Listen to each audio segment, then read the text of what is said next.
Good morning, folks. Prep Your Stead. This is Cindy.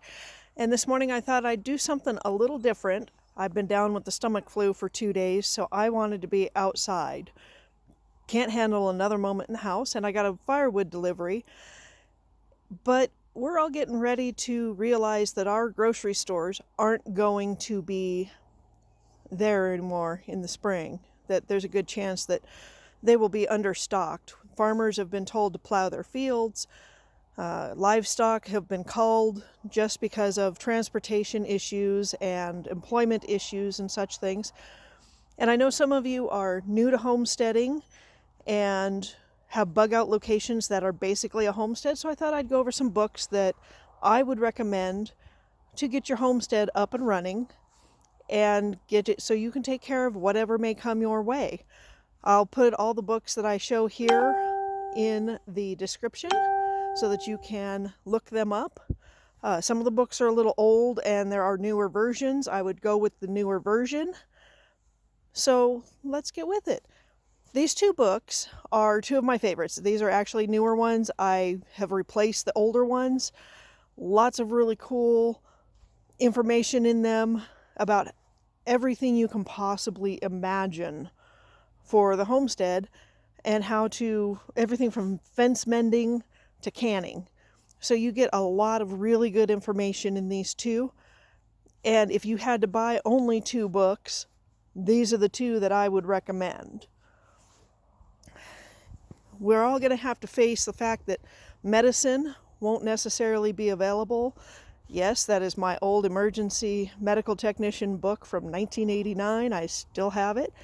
And we've got wild medical plants and complementary and alternative therapies, one of my nursing CEUs. But get to know what there is that you can do in an emergency to take care of folks, as well as what are your alternatives when you either can't afford the doctor, can't get to the doctor, or the doctors aren't open anymore because we can't go see them. Right now, hospitals in my area, they're refusing ambulances. So our hospitals are already filled to maximum capacity. And of course, we're going to have some livestock on our farm or homestead. But you need to know how to take care of them. The Stories books are excellent. I can't say enough about them.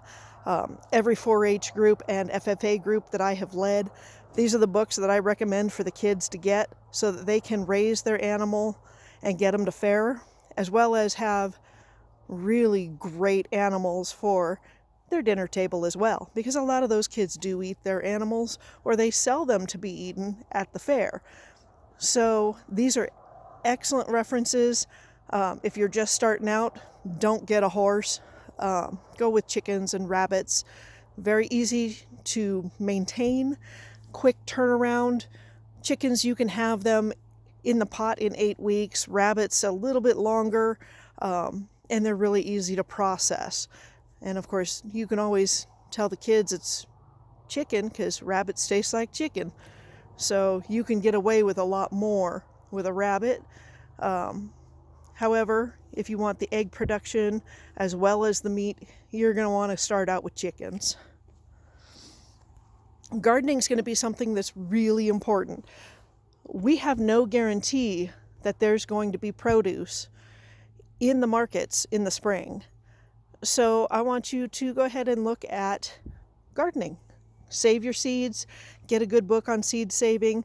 I couldn't find mine because I loaned it out, but it's called Seed Savers. Get the book.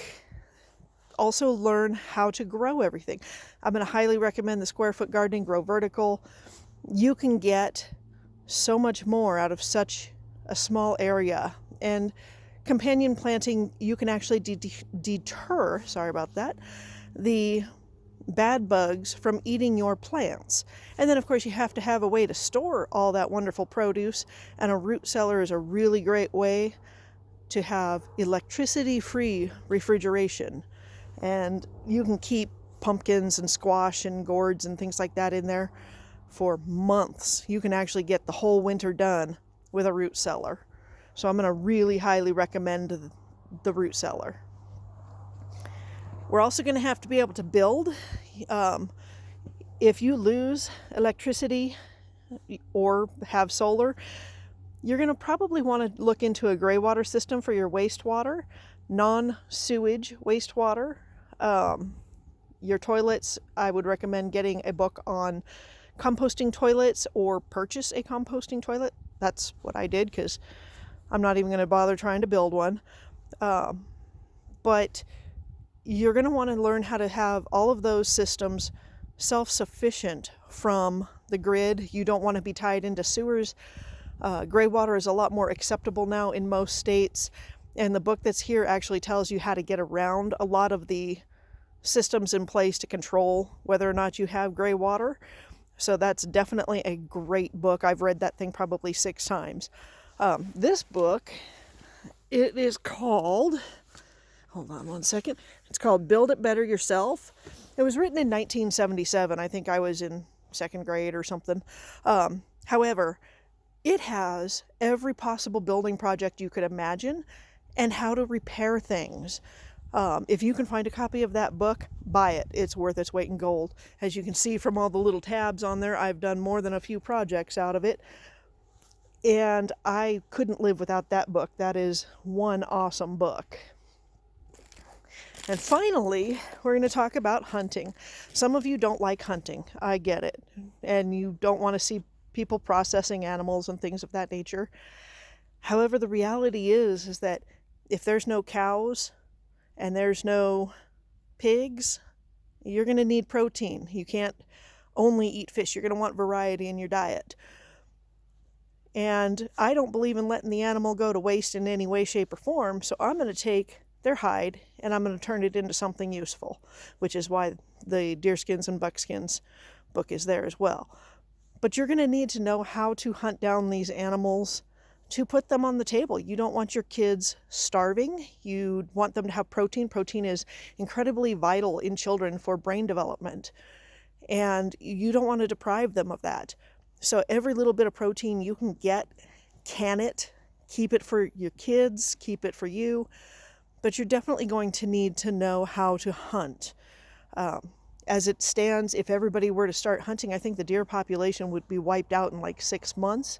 However, populations will grow back as the human population goes down, which is a sad reality of what we are possibly facing, especially with Agenda 2030 and them wanting to get rid of some of the population. So learn vital skills that you're going to need, such as hunting, fishing, know how to track the animal down and get it. Get some traps. I've got conibear traps. I've got snares. I know how to use them, so learn how to use what you get. And definitely be ready. I mean, we need to stack everything we can to the rafters, and we need to be ready for what's going on in the world, because things aren't looking all that great, but we want to be able to approach it with some hope that we can survive it. This is Cindy from Prep Your Stead. If you like the video, like it. Subscribe to my channel if you would, please. I would love it. I enjoy having anybody that's here. And I love getting these skills out there for everyone. And I will see y'all later.